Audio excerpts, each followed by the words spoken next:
So hello guys, स्वागत है आप सभी का एक बार फिर से मेरे इस चैनल सुपरनट में। तो डीसी एयू यानी कि डीसी का जो एनिमेटेड यूनिवर्स है वो डीसी के सिनेमैटिक यूनिवर्स के कंपैरिजन में हमें कहीं ज़्यादा सक्सेसफुल और बेटर देखने को मिला है। उसके पीछे काफ़ी सारे मेजर रीजंस है, बट एक रीज़न ये भी निकल के आता है कि जो लोग डीसी एयू में काम कर रहे हैं वो डीसी के खुद काफ़ी बड़े फैंस हैं और उन्हें अच्छे से पता है कि ऑडियंस को क्या देखने के लिए चाहिए। और उसके बावजूद भी अभी भी ऐसे काफ़ी सारे लोग होंगे जिसे डीसी एयू के बारे में नहीं पता है, जिन्हें डीसी के एनिमेटेड यूनिवर्स के बारे में पता नहीं है। नो, हमने जितनी भी डीसी की एनिमेटेड मूवीज़ देखी है आज तक वो सभी डीसी के इस पर्टिकुलर एनिमेटेड यूनिवर्स का पार्ट नहीं है। कुछ सोलो मूवीज़ जो है एल्स वर्ल्ड का भी पार्ट है, नॉन कैन भी निकल के आती हैं, डिफरेंट यूनिवर्स के पार्ट के तौर पर हमें देखने को मिली हैं। For example Superman Red Son या फिर बैटमैन द किलिंग जोक जैसी मूवीज़ हो गई। और अगर डीसी के एनिमेटेड यूनिवर्स की बात करें तो डीसी एयू जो है वो बेसिकली कॉमिक्स से न्यू 52 कंटिन्यूटी को फॉलो अप करता है और न्यू 52 की जितनी भी हमें मेजर स्टोरीज देखने को मिली हैं उन्हें जो है डीसी एयू के अंदर अडेप्ट किया गया है। और आज की इस वीडियो में मैं बेसिकली डीसी एयू डीसी के एनिमेटेड यूनिवर्स के ही वॉच ऑर्डर के बारे में बात करने वाला हूं। मैं तुम लोग को बताऊंगा कि बेसिकली कौन कौन मूवीज़ हैं, कौन कौन एनिमेटेड मूवीज़ है जो तुम्हें देखना ज़रूरी है ताकि तुम्हें डीसी के इस एनिमेटेड यूनिवर्स के बारे में पता चल सके। इससे तुम किस तरीके से एंटर कर सकते हो और किस तरीके से एग्जिट तुम्हें देखने को मिलेगा। सो ये वीडियो सच में काफ़ी ज़्यादा इंटरेस्टिंग और इंपॉर्टेंट होने वाली है। So without wasting any more time चलिए शुरू कर लेते हैं आज के अमेजिंग वीडियो को। नाउ डीसी के एनिमेटेड यूनिवर्स के अंदर भी काफ़ी सारी मूवीज़ हमें देखने को मिली हैं, बट उनमें से जो मेजर इंपॉर्टेंट मूवीज़ हैं उन्हें ही मैंने यहाँ पे इंक्लूड किया है और उन्हीं के वॉच ऑर्डर के मैं बारे में बात करने वाला हूँ। कुछ ऐसी मूवीज़ भी थी एक दो जो कह सकते हो उतना ज़्यादा इंपॉर्टेंट नहीं है इनके यूनिवर्स के अंदर और तुम्हारा टाइम वो वेस्ट कर सकती हैं, तो उन्हें मैंने जो है बेसिकली लिस्ट में इंक्लूड नहीं किया है। स्टार्टिंग ऑफ जो सबसे पहली मूवी निकल के आती है डीसी एनिमेटेड यूनिवर्स की वो है जस्टिस लीग दी फ्लैश पॉइंट पैराडॉक्स, जो हमें 2013 में देखने को मिली थी। अब बेसिकली ये कॉमिक्स से flash point paradox story line को अडेप्ट करके हमें कह सकते हो कि एनिमेटेड मूवी के थ्रू देखने को मिली है, जहां फ्लैश बेसिकली डिफरेंट अर्थ और डिफरेंट यूनिवर्सेस के alternate versions of our favourite super heroes के साथ टीम अप करता है ताकि वो बेसिकली टाइमलाइन को रिस्टोर कर सके, अपने टाइमलाइन को रिस्टोर कर सके और अपने घर वापस जा सके। फ्लैश पॉइंट पैराडॉक्स इसी कॉन्सेप्ट को लेके जो है कह सकते हो कि शुरू होती है और यही मूवी से जो है हमें डीसी के एनिमेटेड यूनिवर्स की शुरुआत देखने को मिली है। इसके बाद जो दूसरी मूवी निकल के आती है वो है जस्टिस लीग वॉर, जो हमें 2014 में देखने को मिली थी।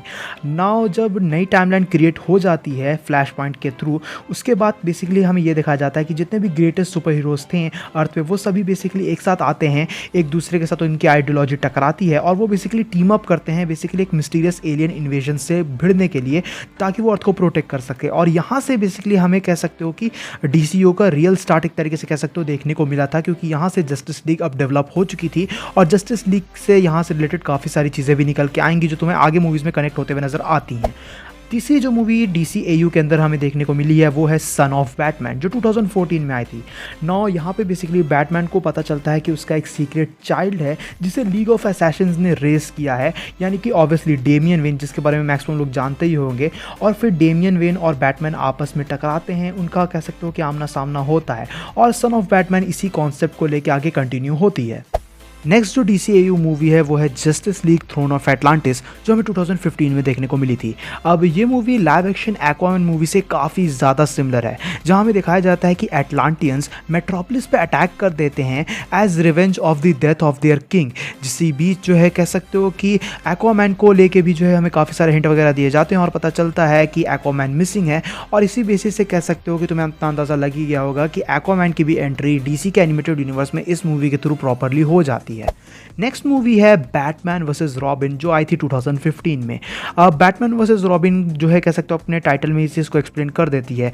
डेमियन वेन जब फाइनली कह सकते हो कि बैटमैन के साथ जो है टीम अप कर चुका है, तो उसके बाद वो बैटमैन के नो किलिंग रूल के साथ स्ट्रगल करता है और ये बिलीव करता है कि जो उसकी एक्चुअल डेस्टिनी है, जो उसकी एक्चुअल फेट है, वो कोर्ट ऑफ ओल्स के विद इन जो है कह सकते हो कि एग्जिस्ट करती है। और इस वजह से इनके आइडियोलॉजी में हमें काफ़ी सारे अनबन देखने को मिलते हैं और ये मूवी इसी चीज़ को कवर करती है। नेक्स्ट जो मूवी निकल के आती है वो है बैटमैन बैड ब्लड, जो 2016 में आई थी। अब इस मूवी में यही होता है कि बेसिकली हमें पता चलता है कि ब्रूस वेन बेसिकली मिसिंग है और उसके जगह पे करेंटली नाइटविंग है जो गॉथम को पेट्रोल कर रहा है।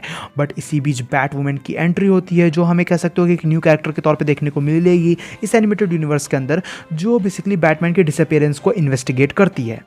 नेक्स्ट मूवी है Justice league versus Teen Titans जो 2016 में आई थी। अब बेसिकली इस मूवी का प्रेमिस कुछ ऐसा ही रहता है कि बैटमैन बेसिकली रॉबिन को भेजता है टीन टाइटंस के पास वर्क करने के लिए so that he can improve himself. और इसी बीच जो है हमें ये भी दिखाया जाता है कि ट्राइगॉन जो टीन टाइटंस का एक काफ़ी बड़ा विलन है वो बेसिकली जस्टिस लीग को पजेस कर लेता है टू कॉन्कर द वर्ल्ड। और इसी प्रेमाइस को लेके फिर justice league versus Teen Titans की भी स्टोरी हमें देखने को मिलती है। इसके बाद जो नेक्स्ट मूवी तुम्हें देखनी है वो है सुसाइड स्क्वाड हेल टू पे जो 2018 में आई थी। अब इस मूवी के जरिए हमें कह सकते हो कि प्रॉपरली इंट्रोड्यूस कराया जाता है टास्क फोर्स एक्स के साथ जो एक ग्रुप ऑफ विलन्स है जिसे अमांडा वॉलर बेसिकली ऑर्डर्स देती है। और इस मूवी का प्रेमाइज यही रहता है कि Amanda Waller basically suicide squad को एक मिस्टीरियस आर्टिफैक्ट रिट्राइव करने का ऑर्डर देती है और इसी प्लॉट के अराउंड इसकी स्टोरी जो है घूमती है। नेक्स्ट DCAU मूवी है जस्टिस लीग डार्क जो 2017 में आई थी। अब इस मूवी के जरिए हमें जस्टिस लीग डार्क टीम से इंट्रोड्यूस कराया जाता है जहां जो सुपरनैचुरल टीम है हमारी मैजिशियंस और एग्जॉर्किस्ट की, ये सभी सुपरनैचुरल कैरेक्टर्स एक साथ टीम अप करते हैं ताकि वो सुपरनैचुरल फोर्सेज और एनिमीज से फाइट कर सकें। ये काफ़ी इंपॉर्टेंट मूवी है इस यूनिवर्स के अंदर। नेक्स्ट जो मूवी तुम्हें देखनी है वो है Teen Titans the Judas contract जो अगेन 2017 में आई थी। इस मूवी के अंदर हमें टीन टाइटंस का एक नया रूस्टर देखने को मिलता है। अब कह सकते हो कि मेंबर्स में कुछ अपग्रेड देखने को मिलता है और हमें टारा मार्कोव के कैरेक्टर से इंट्रोड्यूस कराया जाता है who has the power over all the earth and she is up to something. Next जो मूवी तुम्हें देखनी है वो है द डेथ ऑफ सुपरमैन जो 2018 में आई थी। इसका टाइटल इसके बारे में अच्छे से बता देता है। It's one of the greatest movie from the franchise जहां हमें basically justice league versus doomsday का आइकॉनिक बैटल देखने को मिलता है और इसके एंड में क्या हुआ होगा वो तुम डिसाइड कर ही सकते हो। देन आती है the ring of the superman. अब basically ring of the superman या रीजन ऑफ द सुपरमैन 2019 में आई थी और इस मूवी के अंदर हमें ये दिखाया जाता है कि a lot of new heroes came out together जहां वो बेसिकली सुपरमैन की जगह लेने की कोशिश करते हैं और इसी के ऊपर कह सकते हो कि हमें एक कंट्रोवर्शियल इवेंट देखने को मिलता है। देन इसके बाद आती है बैटमैन हश जो 2019 में आई थी और यहाँ में ये दिखाया जाता है कि हश एक मिस्टीरियस विलन रहता है जो बेसिकली बैटमैन के और बाकी सारे विलन्स को यूज़ करता है to bring chaos to his life. और इसी प्लॉट को लेते हुए बैटमैन हश आगे कह सकते हो कि कंटिन्यू होती है। एंड देन आती है DC के एनिमेटेड यूनिवर्स की last movie justice league dark apocalypse war जो 2020 में हमें देखने को मिली थी।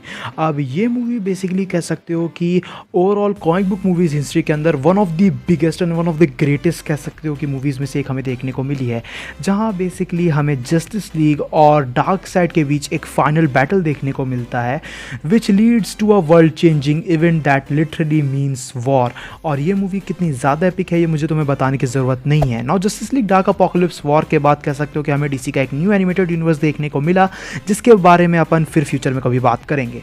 सो गाइज ये थी वीडियो DC के एनिमेटेड यूनिवर्स की मूवीज़ को वॉच ऑर्डर को लेके। आई होप सो कि तुम्हें ये वीडियो पसंद आई होगी और तुम्हें ये वीडियो हेल्पफुल लगी होगी। तो तुम्हें से जिन जिन लोगों ने भी DC के एनिमेटेड यूनिवर्स को फॉलो नहीं किया है या उसकी एनिमेटेड मूवीज़ नहीं देखी हैं जो कह सकते हो कि उसकी मेन कंटिन्यूटी का पार्ट है तो तुम इन कह सकते हो कि 14 मूवीज़ को देख सकते हो। बाकी मैं मूवीज़ का जो वॉच ऑर्डर है वो नीचे कमेंट सेक्शन में भी पिन कर दूंगा। वीडियो अगर तुम्हें पसंद आए तो इस वीडियो को अपना थम्स अप देना, अपने दोस्तों के साथ शेयर करना, चैनल पे ऐसा करना हो तो चैनल को जरूर से सब्सक्राइब भी कर लेना। मैं मिलता हूँ तुमसे ऐसे किसी नेक्स्ट वीडियो में। Till then bye, stay tune, stay awesome.